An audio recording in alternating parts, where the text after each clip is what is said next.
Olá, seja muito bem-vindo. Como sempre, é muito bom estar em sua companhia. A partir de agora, você acompanha comigo as notícias do Brasil e do mundo.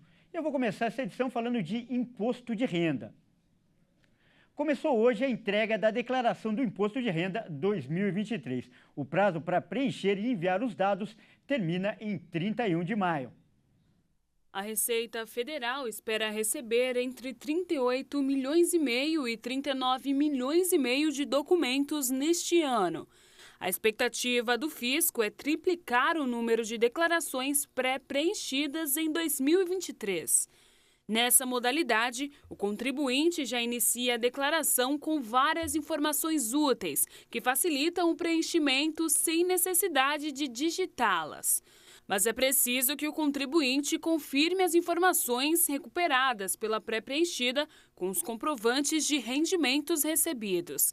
Para ter acesso a essa declaração, é preciso entrar no programa e autenticar a conta gov.br nos níveis ouro ou prata. Outro destaque da declaração do Imposto de Renda 2023 é em relação à restituição. Os contribuintes que fizerem a declaração com o modelo pré-preenchido serão incluídos entre os que têm prioridade no pagamento da restituição, bem como aqueles que optarem por receber os valores via Pix também terão prioridade. A ordem de prioridade no recebimento é a seguinte: contribuintes idosos com idade igual ou superior a 80 anos, com idade igual ou superior a 60 anos, deficientes e portadores de moléstia grave, contribuintes com maior fonte de renda no magistério, contribuintes que entregaram via pré-preenchida ou optaram por receber via Pix. O critério para desempatar é a data de entrega da declaração. Quem entrega antes, recebe antes. E o governo federal deve lançar na próxima semana a nova versão do Mais Médicos. O programa foi criado há 10 anos para o fortalecimento da atenção primária no país. A nova versão do programa Mais Médicos deve incluir não apenas profissionais para atuar na atenção básica, mas também especialistas e incentivos para a participação de médicos recém-formados. O ministro da Casa Civil, Rui Costa, afirmou que a intenção é elevar a oferta de serviços não apenas quantitativa, mas qualitativa em todas as localidades e distritos mais distantes que têm menos profissionais da saúde. Segundo Rui Costa, o governo ainda não decidiu se vai trazer médicos estrangeiros, como foi feito na primeira versão. O que já está definido, segundo o ministro, é a retomada do Revalida, o programa de revalidação de diplomas de medicina para que brasileiros formados no exterior possam atuar. Segundo o ministro, o programa também vai ter incentivos para médicos recém-formados fazerem a complementação da sua qualificação e atuar ao mesmo tempo. E o ministro da Fazenda, Fernando Haddad, entregou hoje ao presidente Lula a proposta do novo arcabouço fiscal. A medida vai substituir o teto de gastos, que limita o crescimento de grande parte das despesas da União à inflação. A expectativa é que, após o aval do presidente, o projeto de lei seja encaminhado para o Congresso Nacional. Eu mudo de assunto agora e trago os destaques internacionais. A Rússia negou ter provocado a queda de um drone dos Estados Unidos no Mar Negro. O governo americano acusou nesta terça-feira a Força Aérea Russa de ter interceptado e colidido com um drone Reaper, causando a queda da aeronave. O exército russo negou ter provocado a queda de um drone dos Estados Unidos no Mar Negro, mas admitiu que 2 de seus caças interceptaram nesta terça-feira a aeronave americana, um modelo MQ-9 parecido com o que aparece nessas imagens. O Ministério da Defesa da Rússia afirmou que, após uma manobra brutal, o drone iniciou um voo descontrolado com perda de altitude e se chocou com a superfície da água. O exército russo disse ainda que os caças não atiraram nem tiveram contato com o drone. O porta-voz do Conselho de Segurança Nacional da Casa Branca, John Kirby, respondeu que o governo dos Estados Unidos refuta a negação russa. Kirby acrescentou que os americanos tentam recuperar o drone. Os Estados Unidos acusaram a Força Aérea Russa de ter interceptado e colidido com o aparelho sobre o Mar Negro, causando a queda da aeronave. A Casa Branca classificou o caso de temerário.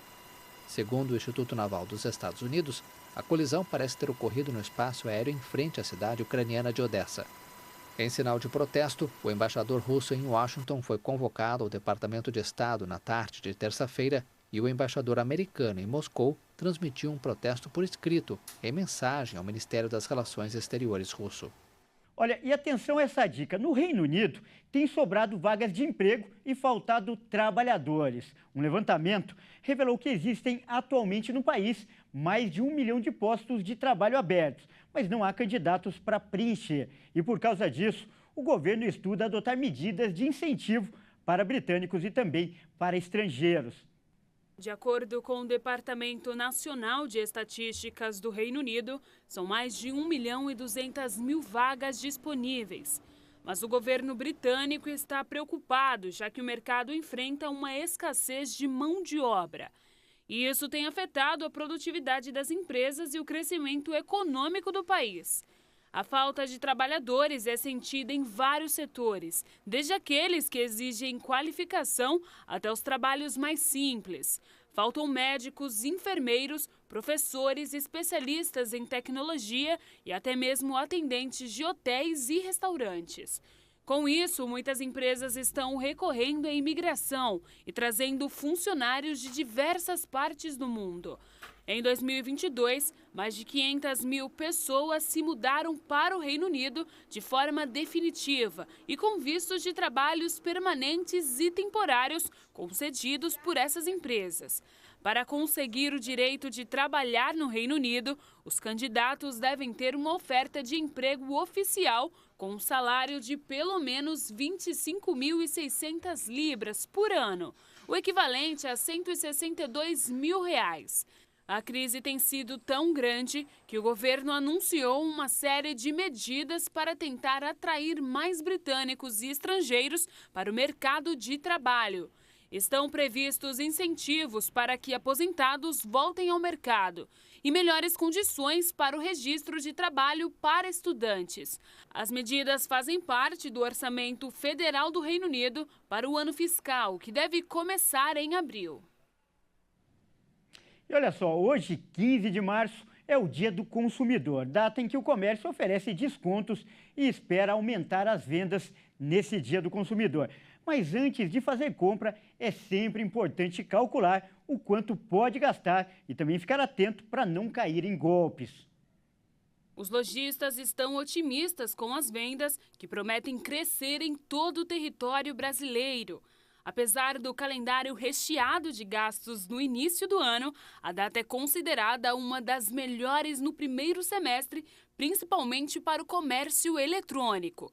Segundo a Associação Brasileira de Comércio Eletrônico, a expectativa de vendas para 2023 é em torno de 780 milhões de reais, o que representa um aumento de 9% comparado com o mesmo período de 2022. Além disso, a associação estima o crescimento de 40% no volume de acessos aos sites de e-commerce na data. Mas o consumidor precisa ter atenção redobrada com as negociações online. Em meio à explosão de ofertas, com condições de pagamento chamativas que pipocam na internet na data, muitos podem perder dinheiro. O período é considerado oportuno para a atuação de golpistas da internet, por conta do alto fluxo de informações pessoais e de cartões que circulam na rede. Somente no ano passado, as fraudes no comércio eletrônico brasileiro totalizaram quase 6 bilhões de reais em perdas, segundo a pesquisa da ClearSale, empresa especializada em soluções de prevenção e gerenciamento de risco. O consumidor deve evitar o uso de redes Wi-Fi públicas ou compartilhadas para compras e fugir de links com direcionamento para transações. Outro ponto fundamental é verificar se os fornecedores têm uma boa reputação, se são bem avaliados e se tem um site confiável. Bom, essa edição fica por aqui. Eu agradeço demais pela sua companhia e convido a continuar ligado em nossa programação. Até mais!